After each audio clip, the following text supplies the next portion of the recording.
There are normally certain issues that occur on a regular basis.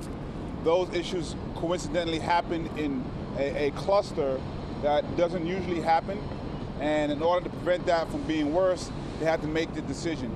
That reasoning seemed to be somewhat persuasive.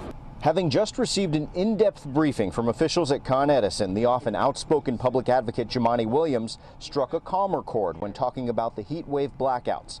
Beginning Sunday night, tens of thousands, primarily across the Flatlands, Mill Basin, Bergen Beach, and Canarsie, were taken offline when equipment began to fail. Williams says the utility and the city should have warned residents the second that decision was even being considered. A question that remains is, how are we getting this information to the public in enough time so that people like my elderly aunt and uncle can make the medical decisions that were made if their power was going to go out? Williams says he will press Mayor de Blasio and the Office of Emergency Management about where there was a gap in communication. Yesterday, de Blasio dismissed the idea that the city was not ready, willing, and able to speak with Con Edison anywhere or anytime.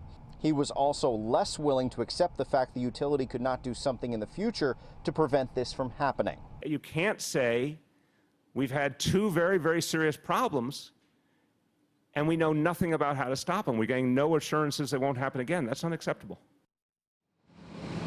Now, Williams says just because he trusts what Con Edison told him today, he wants to verify it. Specifically, he wants to look into if these so-called common problems that Con Edison told him about that aren't necessarily preventable, in the word of the utility company, are common in other dense cities such as Philadelphia, Los Angeles, and Chicago. He's going to look into that and make sure what he's being told is actually accurate, and then do an investigation of his own. Live in downtown Brooklyn, Henry Rossoff, Pix 11 News.